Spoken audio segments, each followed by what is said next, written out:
Et parmi les bonnes actions qu'on peut citer durant ces 10 premiers jours de Dhul Hijjah, ce qui suit. La première chose, Al-Hajj et Al-Umrah.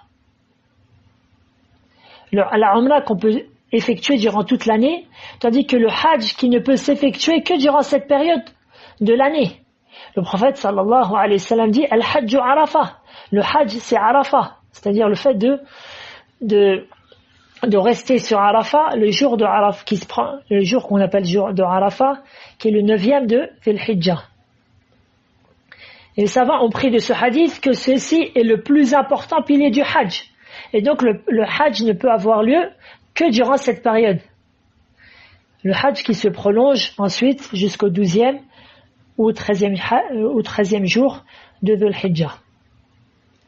Ce Hajj donc, subhanallah, que beaucoup prenaient à la légère. L'année prochaine, je ferai le pèlerinage. L'année prochaine, je ferai le pèlerinage. Tandis qu'il était en bonne santé et qu'il avait les moyens de faire le Hajj. Et voici maintenant 2 années, subhanallah, consécutives, que les musulmans du monde entier sont privés de l'accomplissement du Hajj, du pèlerinage, à cause du corona. Et qu'un grand nombre d'entre eux, qui étaient en bonne santé, sont maintenant dans leur tombe. C'est pour cela que la personne qui est raisonnée ne tarde pas à faire les bonnes actions. قال الله تعالى يا أيها الذين آمنوا لا تلهكم أموالكم ولا أولادكم عن ذكر الله ومن يفعل ذلك فأولئك هم الخاسرون وأنفقوا مما رزقناكم من قبل أن يأتي أحدكم الموت فيقول رب لولا أخرتني إلى أجل قريب فأصدق وأكن من الصالحين ولن يؤخر الله نفسا إذا جاء أجلها والله خبير بما تعملون. À la fin de Surat Al-Munafiqun, les 3 derniers versets, du 9e au 11e, ô vous qui avez cru, que ni vos biens, ni vos enfants ne vous distraient du rappel d'Allah. Et un grand nombre d'exégètes ont dit que ce qui est voulu par le rappel d'Allah ici, c'est la prière. Les 5 prières obligatoires. Et quiconque fait cela, alors ceux-là seront les perdants. Et dépensez de ce que nous vous avons octroyé avant que la mort ne vienne à l'un de vous et qu'il dise alors Seigneur, si seulement tu m'accordais un court délai, je ferai l'aumône et je serai parmi les gens de bien.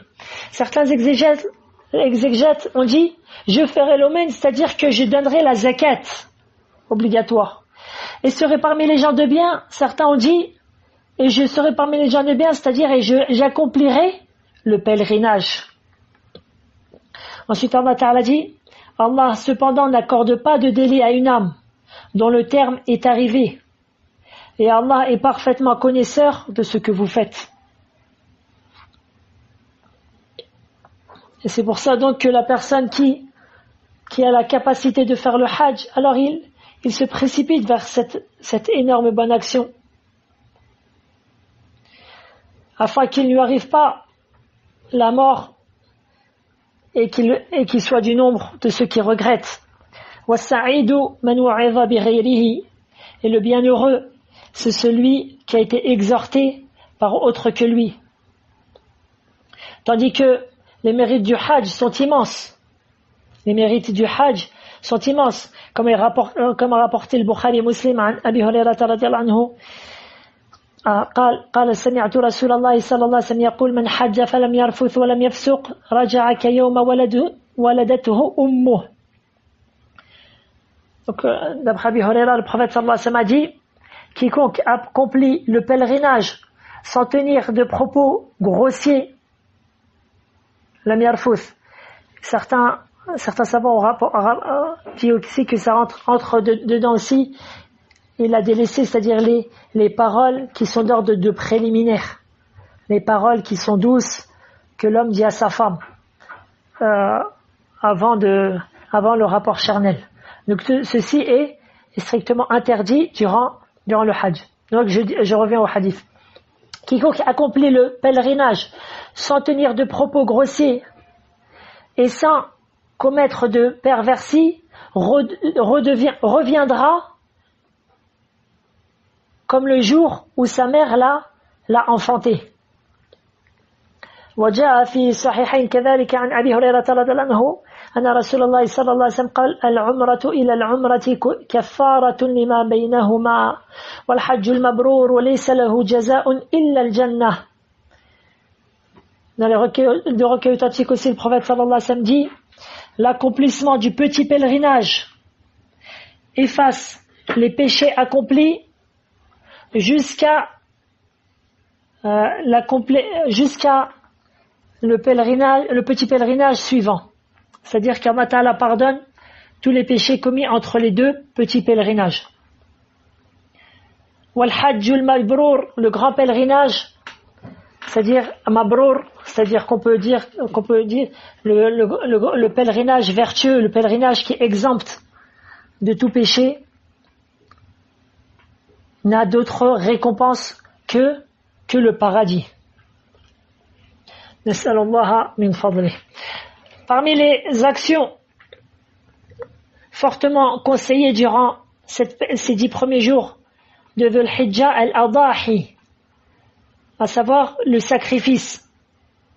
قال الله تعالى فصل لربك وانحر, et prie pour ton Seigneur et sacrifie pour lui. Et le sacrifice donc qui est Yawm al-Nahr, le 10e jour de Dhul Hijjah. Et celui qui ne peut pas sacrifier le 10e jour, alors il peut le faire le 11e, le 12e et le 13e avant le Maghrib du 13e jour.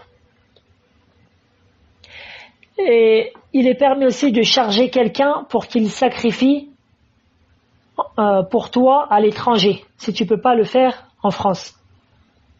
Bref, je ne veux pas m'étendre sur les rites du sacrifice. J'espère dédier un cours pour cela.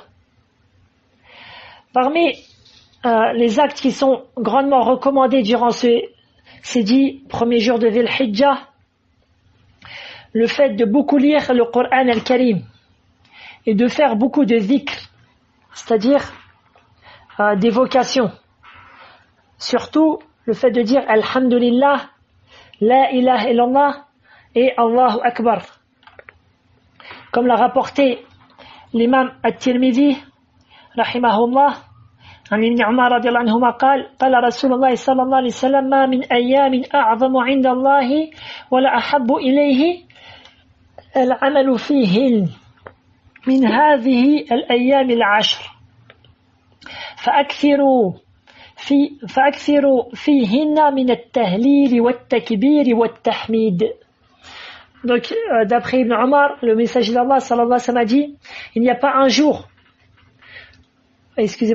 pas 2 jours où les œuvres ont plus de valeur auprès d'Allah et sont plus aimées auprès d'Allah que les œuvres durant ces 10 jours, c'est-à-dire de Dhul Hijjah.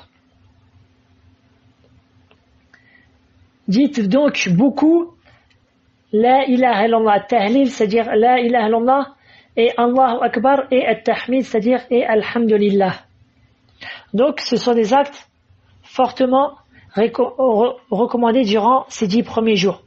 Et il est légiféré durant ces 10 jours de dire Allahu Akbar où qu'on soit, à voix haute. Chez soi, à la mosquée, dans la rue, dans le marché, ce qu'on appelle takbiru al-mutlaq. C'est-à-dire le takbir al-mutlaq, c'est-à-dire le takbir, c'est-à-dire le fait de dire Allahu Akbar. Et mutlaq, c'est-à-dire indéterminé. Ce qui n'a pas de temps précis, qui n'est pas raccordé avec la prière obligatoire. L'imam al-Bukhari, rahimahullah, rapporte que Ibn Omar et Abu Huraira, radiyallahu anhuma, sortaient vers le marché durant les 10 premiers jours de Dhul Hijjah et qu'ils disaient Allahu Akbar à voix haute et que les gens disaient Allahu Akbar après eux. C'est-à-dire que les gens se rappelaient lorsqu'ils les entendaient, et ainsi ils disaient aussi Allahu Akbar. Donc ceci est légiféré. Et ce qui est important de bien comprendre, c'est le fait qu'ils ne disaient pas tous d'une seule voix, d'un cœur uni, Allahu Akbar ou... Non, il n'y a pas un dhikr dans l'islam où tout le monde le dit à voix haute. En même temps, si ce n'est Amin,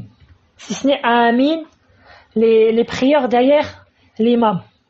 Amin, ce qui signifie Istajib ya Rab, ce qui est une invocation. Ça veut dire accepte cette invocation au Seigneur. Pourquoi? Parce que quand tu lis la Fatiha, il y a une invocation dans la Fatiha, comme vous savez tous.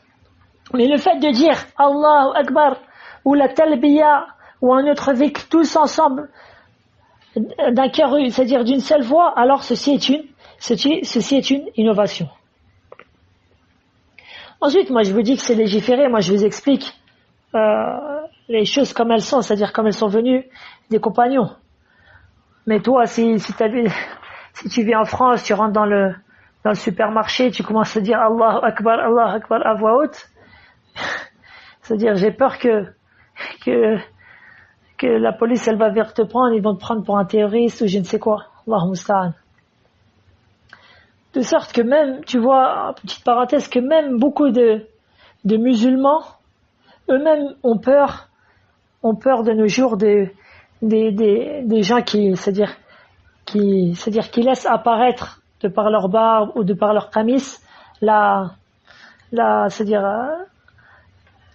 leur appartenance à la sunna. Ceci fait mal au cœur, subhanallah. Je me rappelle qu'un jour, j'ai entendu une personne qui priait. Bon, aujourd'hui, je ne sais pas si elle prie encore, mais à l'époque, je sais qu'elle priait. Il a dit, lorsque je rentre dans un wagon de métro, si je vois quelqu'un comme ça, habillé sur la sunna, je change de wagon. Allahu musta'an.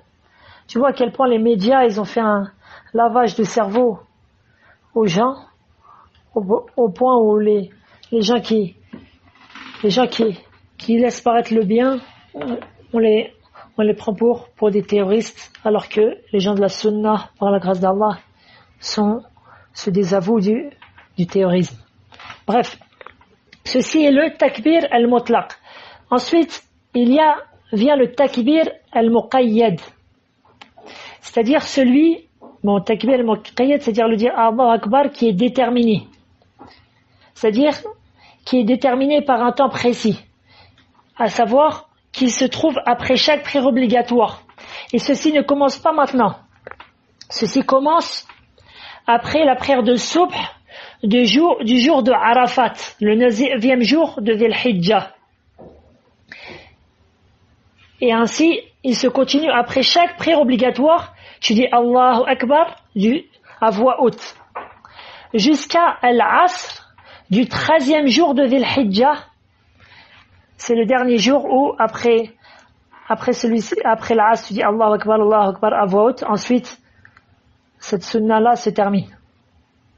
Et ceci a été effectué par Ali ibn Abi Talib radiyallahu anhu et par ibn Abbas radiyallahu anhuma et par ibn Umar radiyallahu anhuma. Et ceci pour celui qui n'accomplit pas le hajj durant cette année. Tandis que celui qui accomplit le hajj, alors il commence ses takbir muqayyad qui sont déterminés après la prière de Dhuhr, le jour du sacrifice, c'est-à-dire le 10e jour de Dhul Hijjah. Parmi les actions qu'on peut citer qui sont conseillées durant ces jours-là, le jeûne, as-sawm. Étant donné que le jeûne fait partie des meilleures actions, il est conseillé de jeûner les 9 premiers jours de Dhul Hijjah. Et je dis bien les 9, car le 10e jour est le jour de l'Eid. Or, le prophète sallallahu alayhi wa sallam a interdit de jeûner le jour de l'Eid, et ceci fait l'unanimité des savants. Et le meilleur de ces jours à jeûner est le 9e jour. C'est-à-dire le jour de Arafat.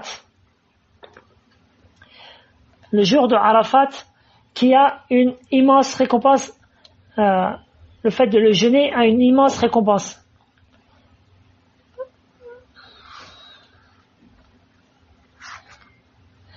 Comme l'a rapporté l'imam Muslim, rahimahullah ta'ala, عن أبي قتادة رضي الله عنه قال سئل رسول الله صلى الله عليه وسلم عن صوم يوم عرفة قال يكفر السنة الماضية والباقية.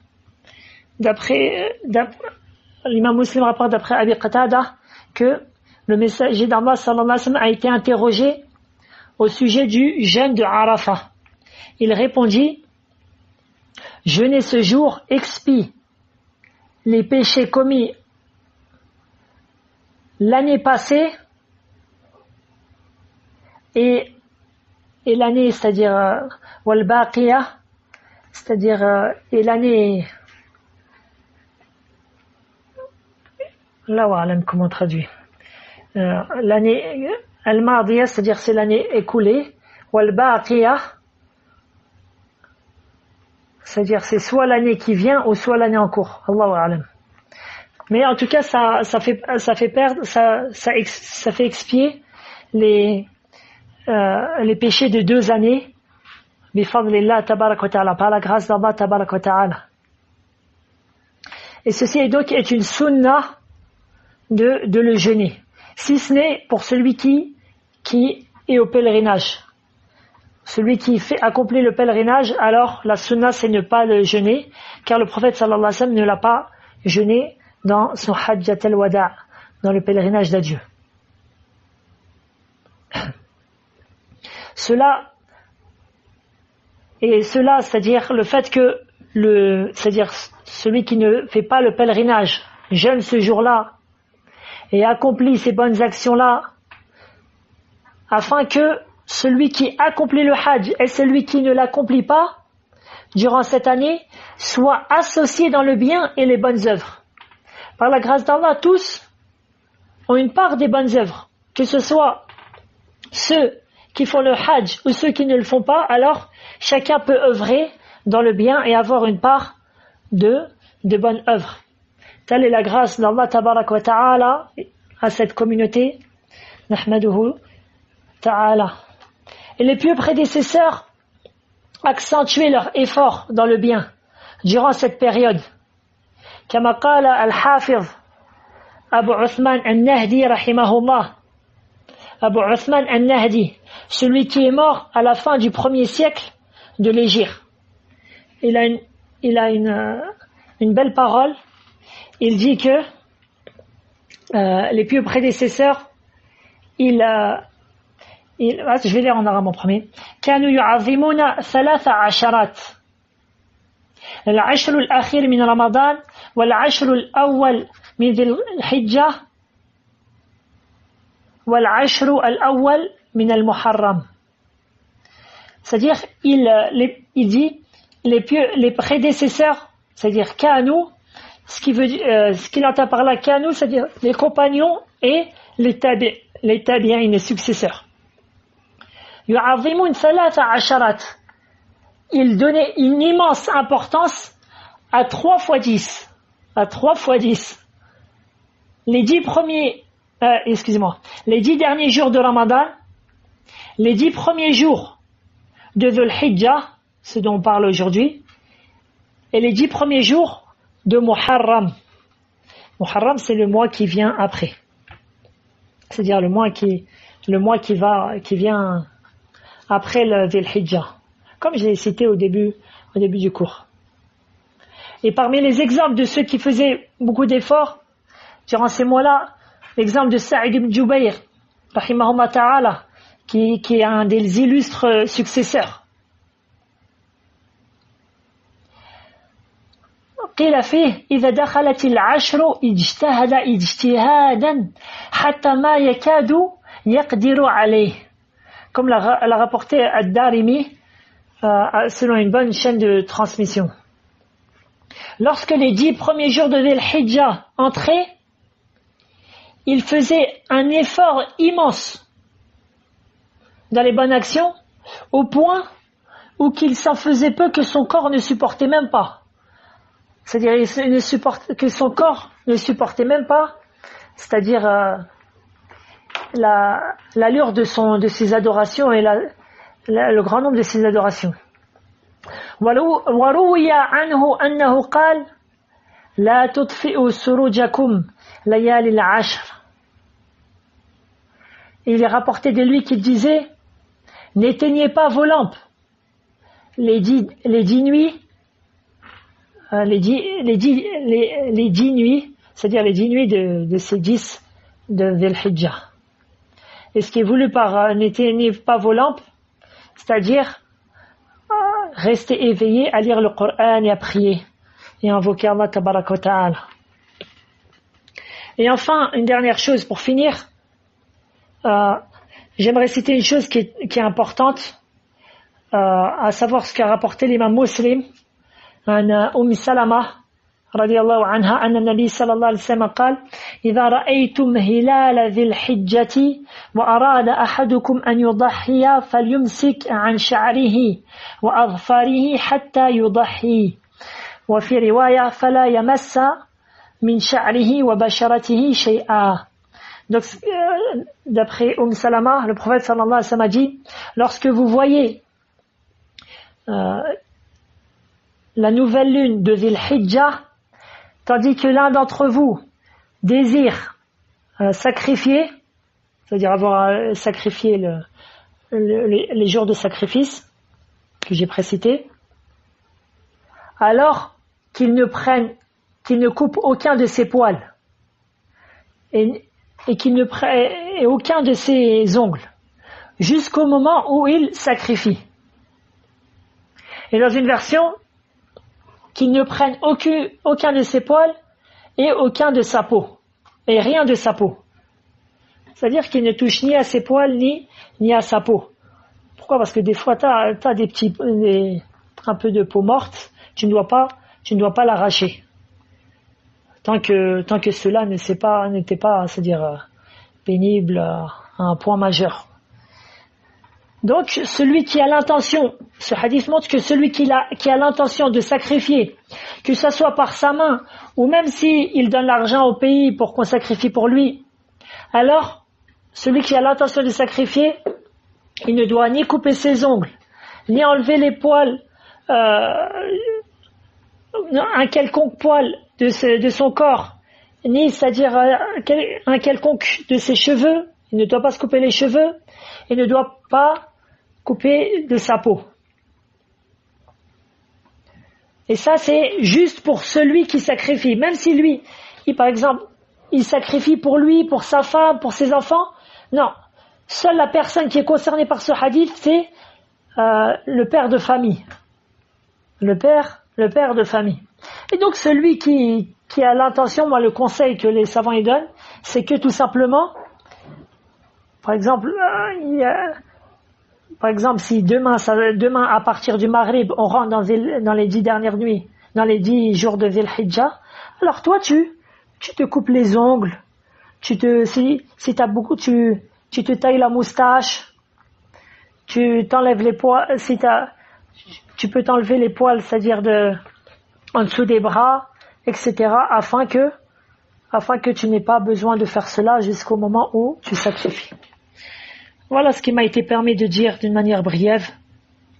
Voilà ilmu inda Allah tabaraka wa ta'ala.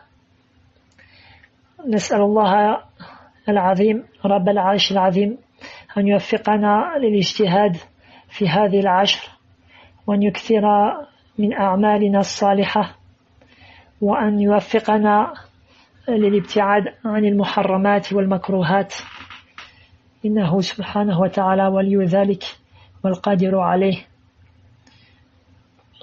Et enfin, ce que je voudrais dire, c'est que la personne, bien sûr, ce qu'on comprend de ce cours-là, c'est que la personne, elle fait tout pour, durant ces jours-là, de s'éloigner des péchés, que ce soit les grands péchés ou les petits péchés.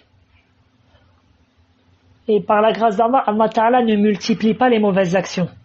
Il ne multiplie pas les mauvaises actions. Il multiplie seulement les bonnes actions. Cependant, les mauvaises actions durant les mois c'est-à-dire durant les jours tels que ceux-ci, ils sont pires, c'est-à-dire ils sont pires que les mauvaises actions durant d'autres jours. Et le fait de s'éloigner des mauvaises actions durant ces jours-là et de faire attention à ce qu'on dit et ce qu'on fait, فَهَذَا مِنْ تَعْظِيمِ شَعَائِرِ اللَّهِ. Ceci fait partie de rendre, c'est-à-dire ta'zim sha'airillah, le fait de donner de l'importance au rite sacré d'Allah Ta'ala. قال الله تعالى ذلك ومن يعظم شعائر الله فإنها من تقوى القلوب. Allah Ta'ala dit dans Surat Al-Hajj, le verset numéro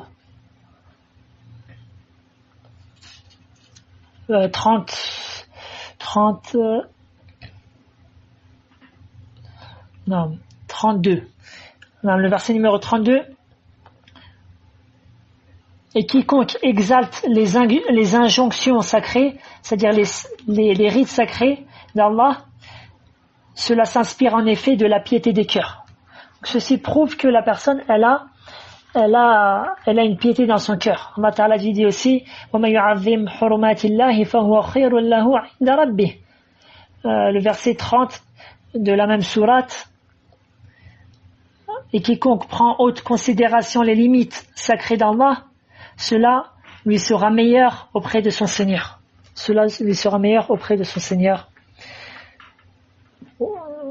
وآخرا أقول سبحان الله بحمده سبحانك اللهم بحمدك أشهد أن لا إله إلا أنت أستغفرك وأتوب إليك.